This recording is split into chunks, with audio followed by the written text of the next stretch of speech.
मेरे देशवासियों, मेरे घर, परिवार,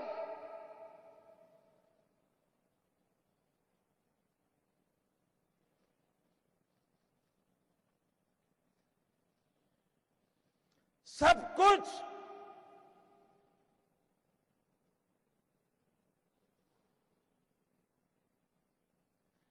देश के लिए छोड़ा है।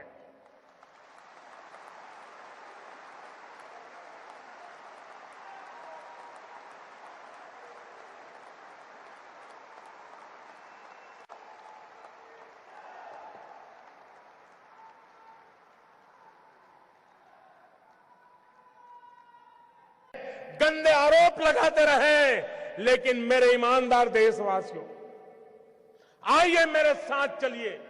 सिर्फ 50 दिन, 30 दिसंबर के बाद मैं आपने जैसा हिंदुस्तान चाहा है वो देने का वादा करता हूं मेरे दोस्त।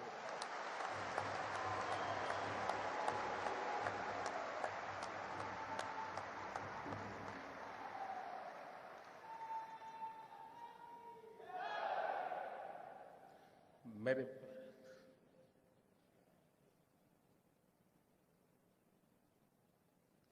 किसी को तकलीफ होती है, पीड़ा मुझे भी होती है। ये मुद्दा मेरे अहंकार का नहीं है।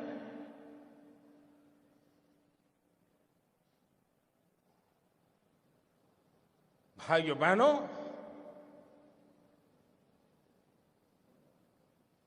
मैंने बुराइयों को निकट से देखा है।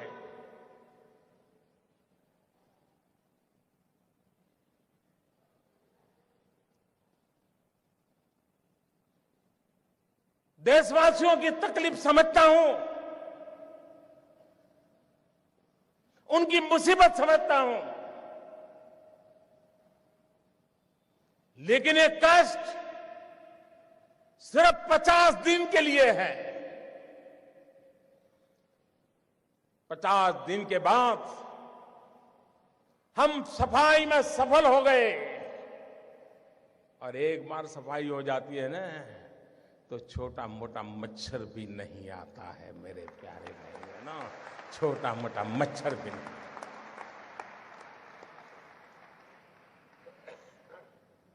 मुझे विश्वास है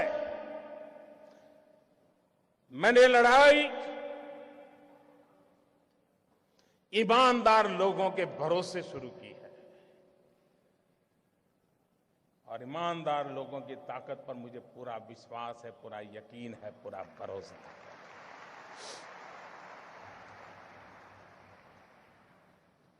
और आप कल्पना नहीं कर सकते कैसे कैसे लोगों का डूब रहा है। मां गंगा को भी आश्चर्य हो रहा है। कल जो चवन्नी नहीं डालते थे, आज वो नोटे बहाने आ रहे हैं। वो गरीब विधवा मां मोदी को आशीर्वाद देती है कि बेटा, कभी बेटा या बहू देखते नहीं थे, कल आए थे 2.5 लाख बैंक में जमा कराने के लिए। उन गरीब विधवा माओं के आशीर्वाद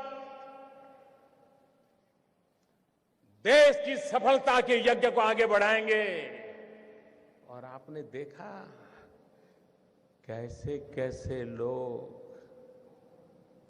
2G स्कैम, कोयला स्कैम, अरबों खरबों, मालूम है ना साहब, मालूम है ना। आज 4,000 रुपया बदलने के लिए लाइन में खड़े रहना पड़ता है जी।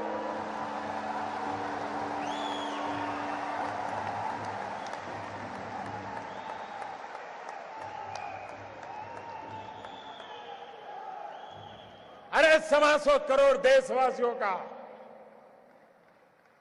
प्यार न होता, विश्वास न होता, सरकारें तो आती और चली जाती। मेरे भाइयों बहनों, ये देश अजरा अमर है, ये देश का भविष्य उज्जवल है। इस उज्जवल भविष्य के लिए कष्ट झेलना, कुछ मैं कभी कभी हैरान हूं। अभी कल मुझे एक पत्रकार बंधु से बात हुई, मैंने, आप तो मुझे दिन रात कहते हो मोदी जी बस युद्ध हो जाए, युद्ध हो जाए। मैंने कहा फिर तकलीफ होगी तो क्या करोगे? बिजलियां बंद हो जाएगी, चीजें आना बंद हो जाएगी, रेलवे कैंसिल हो जाएगी, रेलवे में फौज के लोग जाएंगे, आप नहीं जा पाएंगे, तब क्या करोगे? अच्छा, बोले ऐसा होता है। कहना बड़ा सरल होता है भाई, उपदेश देना बड़ा सरल होता है। जब निर्णय करते हैं तब उसके साथ चलना सामान्य मानवी की कोई तकलीफ नहीं होती है। मैं देशवासियों को एक और कहना चाहता हूं, इन दिनों बहुत लोगों की इस भ्रष्टाचार या काले धन के मुद्दे पर बोलने की हिम्मत नहीं है, क्योंकि जो भी बोला है पकड़ा जाता है कि यार तुझ कुछ दान में काला है। हर कोई हंसते हुए चेहरे बोल रहा है नहीं नहीं मोदी जी ने अच्छा किया, अच्छा किया।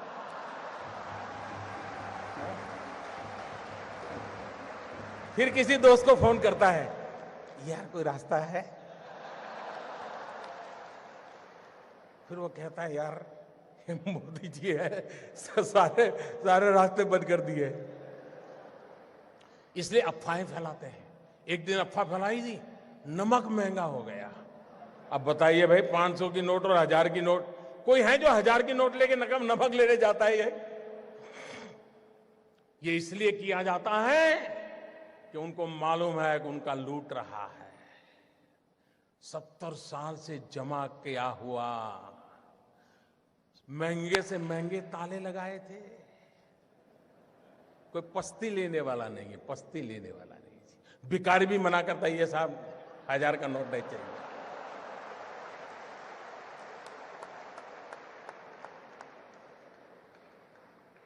भाइयों बहनों, ईमानदार को कोई तकलीफ नहीं है। कुछ लोग अपनी नोट कहते हैं, मुझे सच मालूम नहीं, लेकिन चर्चा चल रही है, कहते 450 में बेच रहा है, कोई 500 की नोट, कोई 300 में दे रहा है। मैं देशवासियों कहता हूं, आपका 500 रुपया में से एक नया पैसा कर्म करने की ताकत किसी की नहीं है। आपका 500 रुपया मतलब 499 एंड 100 पैसा पक्का।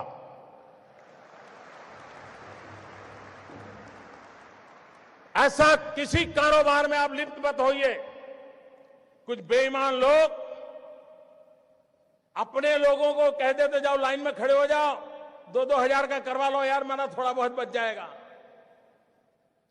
और दूसरा, भाइयों बहनों, मेरा सबसे आग्रह है, हो सकता है आपको पता भी न हो, शायद आपके चाचा, मामा, भाई, पिताजी जिनका स्वर्गवास हो, कुछ करके गए हो, आपका कोई गुनाह ना हो, बस आप बैंक में जमा कर दीजिए, जो भी दंड देना है दंड दे दीजिए, आप मुख्य धारा में आ जाइए, सबका भला है।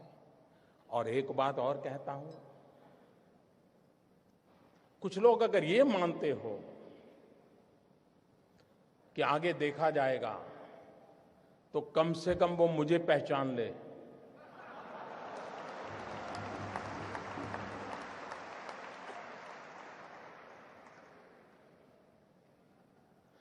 देश आजाद हुआ तब से अब तक का आपका कच्चा चिट्ठा मैं खोल दूंगा। जिनके पास ये बेईमानी का है वो मान के चले कागज का टुकड़ा है, वो ज्यादा कोशिश ना करें, ज्यादा कोशिश ना करें, वरना सरकारी मैं इसके लिए अगर 1 लाख नए लड़कों को नौकरी देनी पड़ेगी दूंगा और कोई इसी काम में लगाऊंगा। लेकिन देश में ये सारा कारोबार बंद चल रहा है, उसको बंद करना है। और अब लोग मुझे समझ गए हैं। इतने दिन उनको समझ नहीं आया, लेकिन जरा ये डोज ज्यादा आया तो समझ आया। लेकिन ये एंड नहीं है, ये पूर्ण विराम नहीं है। मैं आज खुल करके कहता हूं, ये पूर्ण विराम नहीं है। देश में भ्रष्टाचार, बेईमानी बंद करने के लिए मेरे दिमाग में और भी कई प्रोजेक्ट चल रहे हैं।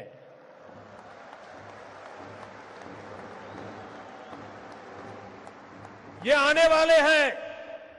ये ईमानदार लोगों के लिए मैं कर रहा हूं जी। देश के गरीब लोगों के लिए कर रहा हूं। मेहनत करके जिंदगी गुजार रहे हैं, उनको अपना घर मिले, उनके बच्चों को अच्छी शिक्षा मिले, उनके घर में बुजुर्गों को अच्छी दवाई मिले, इसके लिए मैं कर रहा हूं। मुझे गोवा वासियों के आशीर्वाद चाहिए। आप खड़े होकर के ताली बजा करके मुझे आशीर्वाद दें। देश देखेगा ईमानदार लोग। इस देश में ईमानदार लोगों की कमी नहीं है। इस देश में ईमानदार लोगों की कमी नहीं है। आइए ईमानदारी के इस काम में मेरा साथ दीजिए। शाबाश मेरे गोवा के प्यारे भाइयों बहनों, मैं आपका सर झुका करके नमन करता हूं। ये सिर्फ गोवा नहीं, ये हिंदुस्तान के हर ईमानदार की आवाज है। हिंदुस्तान के हर ईमानदार की आवाज है। भाइयों बहनों, मैं जानता हूं मैंने कैसे कैसी ताकतों से लड़ाई मोल ली है।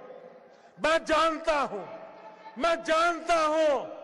कैसे कैसे लोग मेरे खिलाफ हो जाएंगे। मैं जानता हूं 70 साल का उनका मैं लूट रहा हूं। मुझे जिंदा नहीं छोड़ेंगे, मुझे बर्बाद करके रहेंगे। उनको जो करना है करे। 50 साल भाइयों बहनों, 50 दिन मेरी मदद करे। देश 50 दिन मेरी मदद करे। जोर से तालियों के साथ मेरी इस बात को स्वीकार कीजिए आप। बहुत बहुत धन्यवाद।